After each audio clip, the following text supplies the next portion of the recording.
What does Benjamin Netanyahu know that Barack Hussein Obama does not know? Maybe nothing. And that's what's frightening. I'm Randall Terry. This is Voice of Resistance.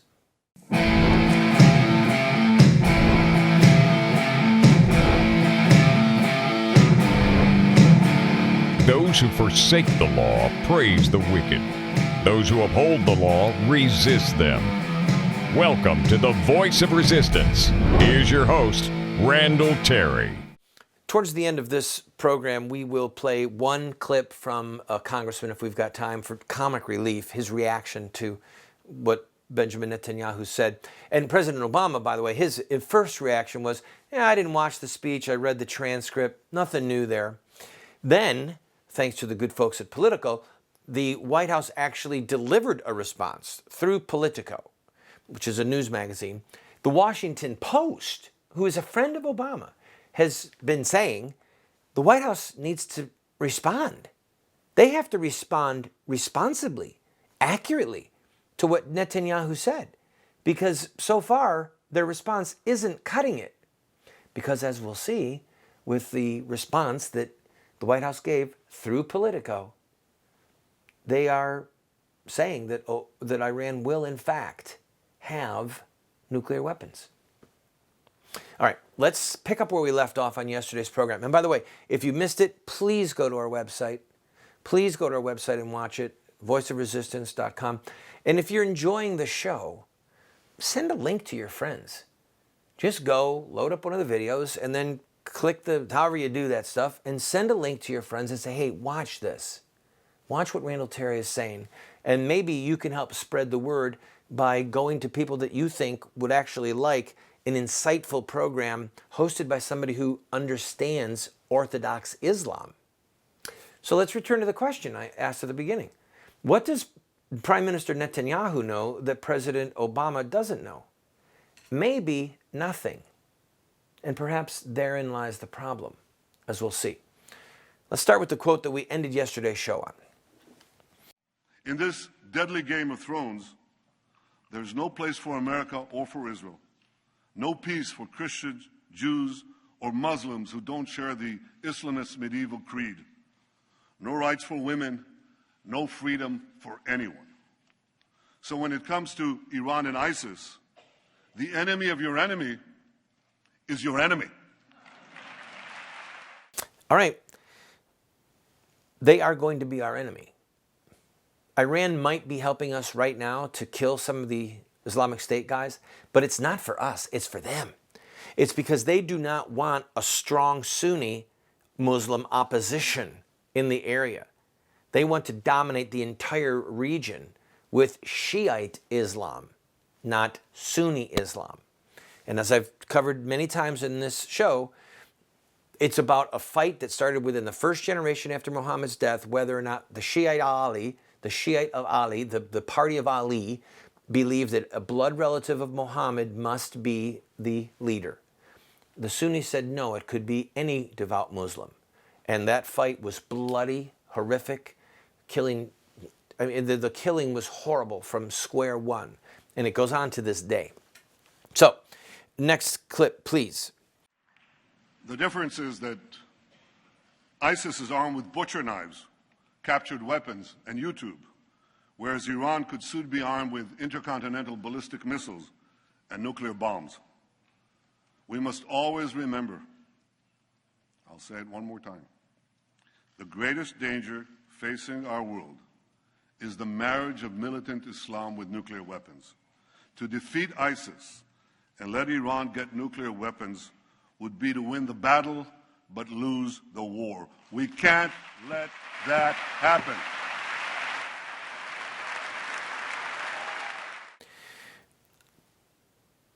That was actually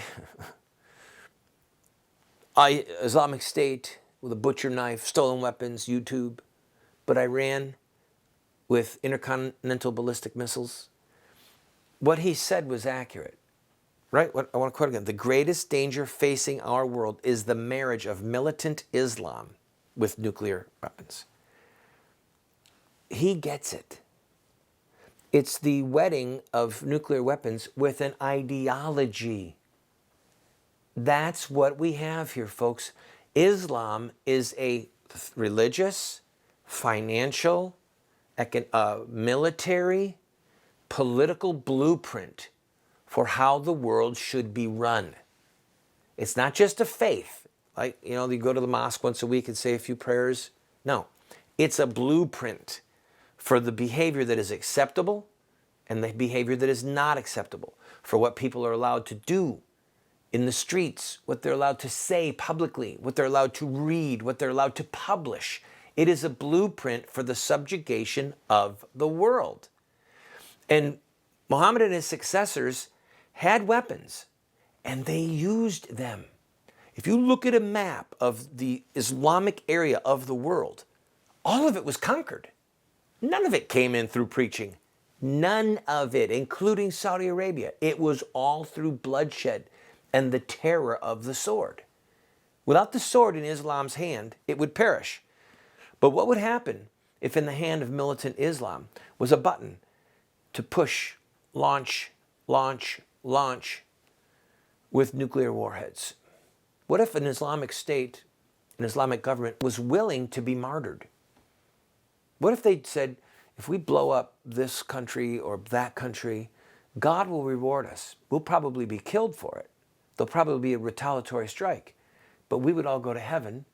We'd send the Jews to hell, and we would destroy Israel. And we would be remembered as the heroes of Islam at this time. Do you get it? That's the jihadist creed, to be willing to die in battle to further Islam. So maybe they would be willing to use a nuke, take the retaliatory strike, and become martyrs and become heroes. That's the ideology of militant Islam. I'll be right back.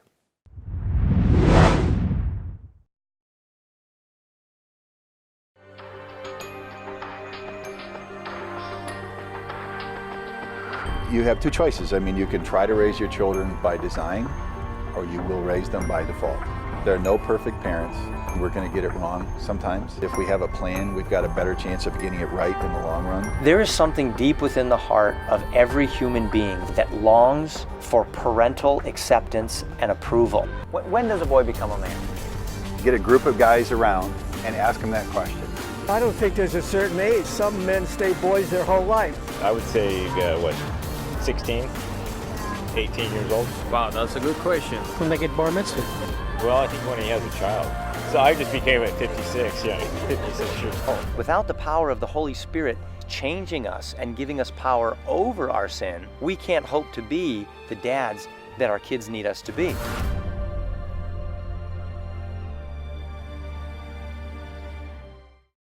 One of the greatest joys and passions that I have had for almost my entire life is music. And one of the best times that I had was putting together some albums in Nashville of songs that I wrote. One of the albums is called Dark Sunglasses Day. This is a country album, a lot of love songs and patriotic music. We've made it available to you online, and I hope that you'll go take a listen. You might be pleasantly surprised. You might even find yourself singing along.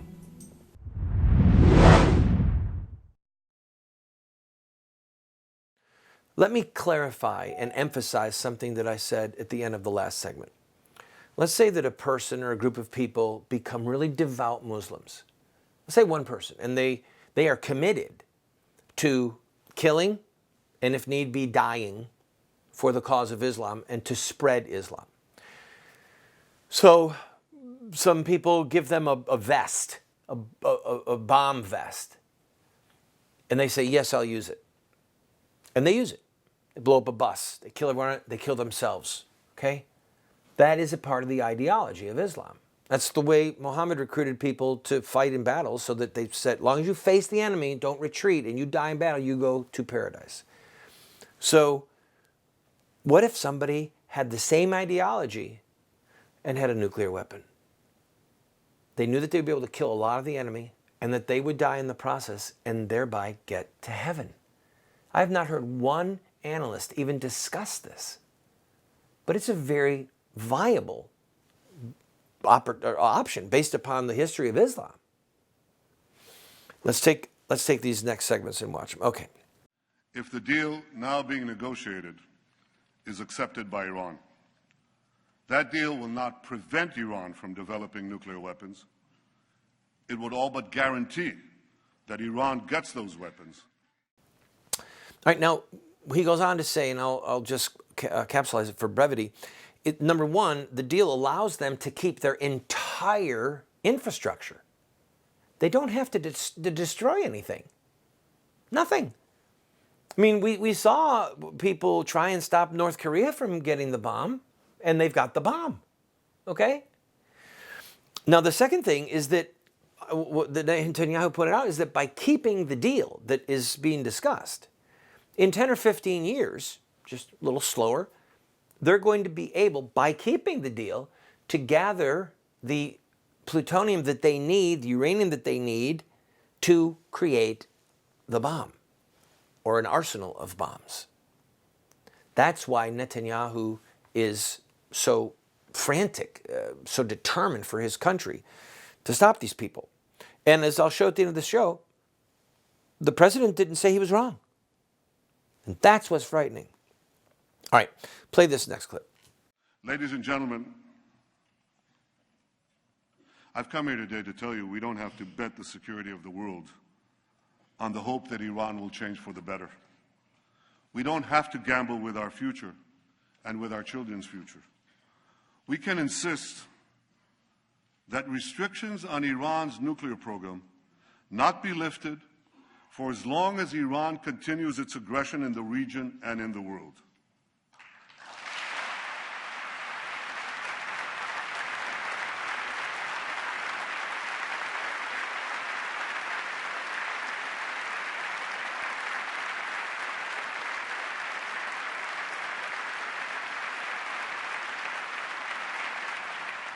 Stop right there. I want to point something out.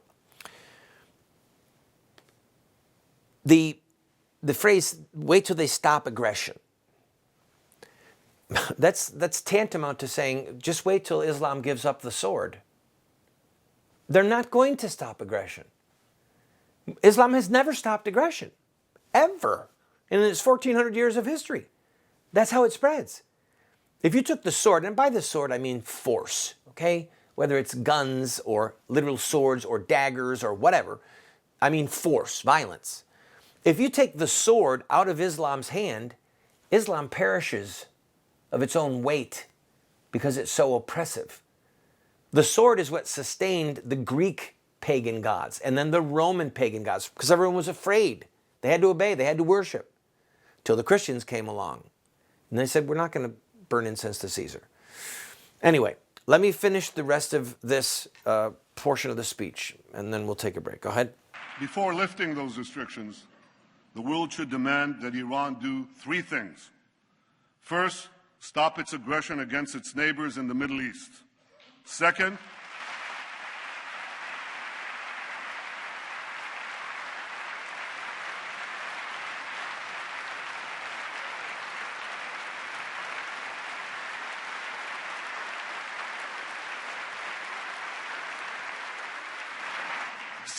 stop supporting terrorism around the world.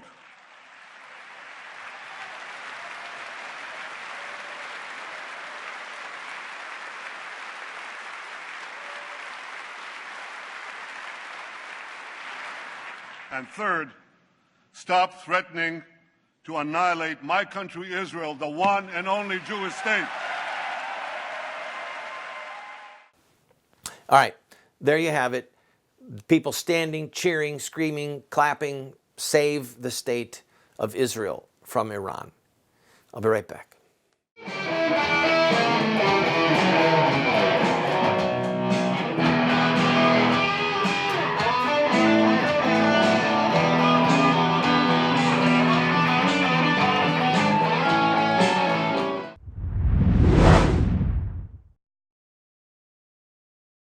Do you want to get America out of the hands of wicked and unjust men and women who are destroying the republic before our eyes, and put leadership back into the hands of righteous men and women so that we don't die as a nation?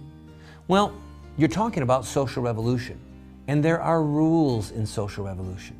We can look at the victorious social revolutions of the past, such as the end of slavery, the end of child labor, women's voting rights, the end of segregation, and so much more, and learn from their victories. Look at their actions, their images, their rhetoric, their sacrifices, and their final fruit. We will send you this series that originally cost $129, 7 books for students, 1 teacher's guide, if you'll give a gift of any size and just pay for shipping and handling. Take advantage of it today.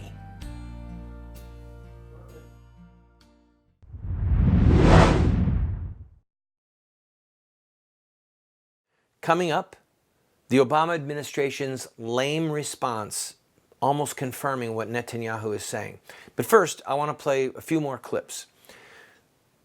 I'm leaving in a lot of the applause because I want you to see Democrats are standing. President Obama has a political problem on his hand. Charles Schumer, the senator from New York, gets it wrong on almost everything.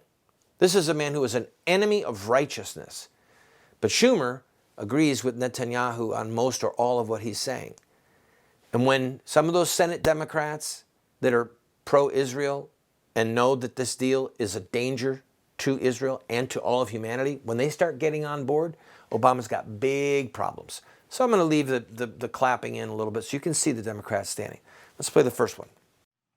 We've been told that no deal is better than a bad deal. Well, this is a bad deal. It's a very bad deal.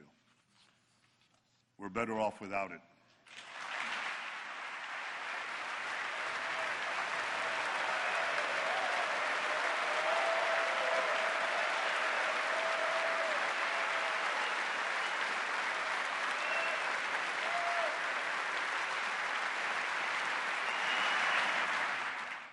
Point being, with everyone standing, that means all the Democrats are standing. That's probably why Nancy Pelosi was crying.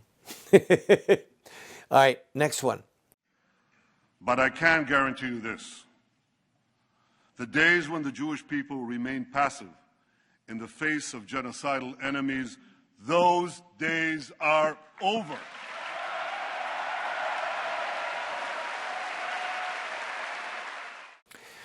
This is where he gets a little bit defiant. This is where he starts to ramp it up.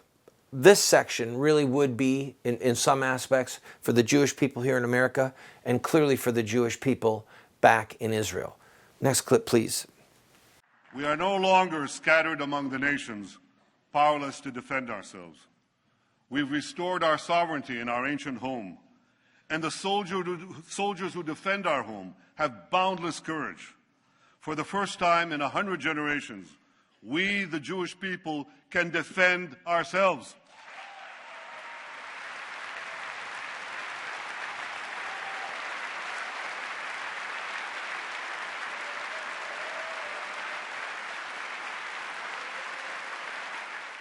This is why, as Prime Minister of Israel, I can promise you one more thing. Even if Israel has to stand alone, Israel will stand.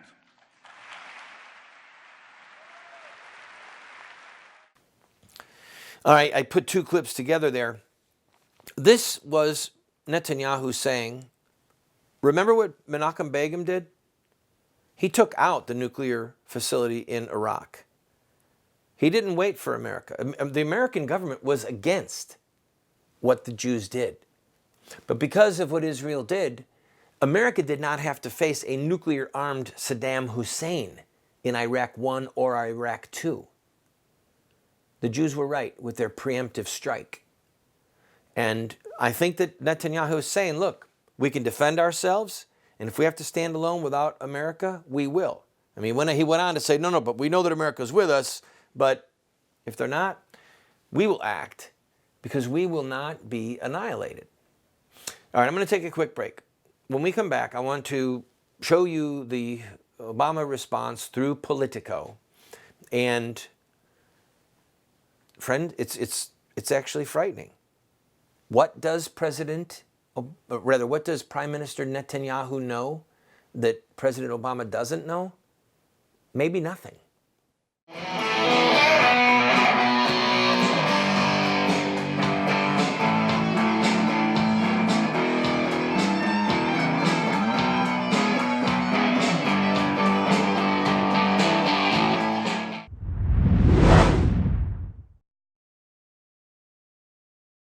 I have been a leader in the pro-life movement for 30 years, and sadly we have not prevailed in our goal to make it a criminal act to kill an unborn baby. There's reasons why we have failed. I wrote this book, A Humble Plea, to Catholic bishops, to evangelical clergy, and to lay people, explaining where we went wrong and what we have to do to prevail. We've made this available as a PDF online for free. I encourage you to go and download your own copy. Why does a nice guy like me keep getting thrown in jail? I have been arrested almost 50 times and spent over a year of my life locked up in various prison facilities. And I wrote a book, many books. In fact, one of them is called Why Does a Nice Guy Like Me Keep Getting Thrown in Jail? It's a theological work, answering those who say that the church should not be involved in politics or that we should retreat. I encourage you to get it. In fact, get one and give it to your pastor.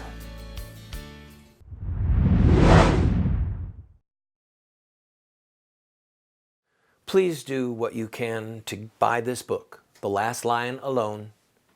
I do not sell it, okay? But it will show you in a historical setting with the Nazis and the English, kind of a blueprint of Chamberlain compromise, of Chamberlain appeasement that led to World War II. What Obama is doing could lead to a massive nuclear war. And, you know, when Nancy Pelosi crying or saying she was brought to tears or almost crying, and John Yarmouth, we're going to play a quote from him. He said, I resented the condescending tone. Well, you know what, guys? Some of you don't seem to be too swift. Sometimes you have to be a little pedantic with people who seem to be so thick. As Jethro Tull would say, thick as a brick. Anyway, I'm going to play one small clip here because this is almost funny. I want to show you how this clip could be used by the bad guys in the media to distract us from the main argument. Go ahead, play the clip. Everyone in Congress and the administration understands that Iran has been a bad actor in the region, that it has sponsored terrorism, that it has done things that we would like to see changed. All right, first of all, is this a joke? We understand that they're a bad actor. A bad actor? This isn't Broadway. That things that we would like to see changed. You don't say things we'd like to be changed like it's a costume change. This is a cold-blooded murderous regime. This is a regime that gives weapons to people who murder children, who blow up buses with men, women, and children on them. Things we'd like to see changed. No, this is an illegitimate regime where the leaders should be dead. Do you understand? They're committing crimes and atrocities against human beings at the level of the Nazis. Maybe not yet in the numbers, but it's the same ideological slaughter, ideological underpinning that leads to murder. This is a murderous regime. Don't say that they're bad actors. You're pathetic when you say that. You're a joke. In fact, you don't seem to know how to conjugate your verbs. Play that again. Everyone in Congress and the administration understands that Iran has been a bad actor in the region, that it has sponsored terrorism, that it has done things that we would like to see changed. No, everyone in Congress and the administration understand. No, see, everyone in Congress and the administration understands. How can I take you seriously if you don't know how to conjugate your verbs? Here's what the president's people said through Politico. A significantly better deal isn't realistic. Iran will not accept it. The supreme leader is determined to have a large nuclear program and will make huge sacrifices to achieve it. Our negotiating partners do not want to apply more sanctions or extend the duration of the talks. And if the talks do fall apart, there will be nothing to stop Iran from dramatically expanding its nuclear program, increasing the possibility of military confrontation. The deal is not perfect, but there is no realistic better alternative. Do you see this?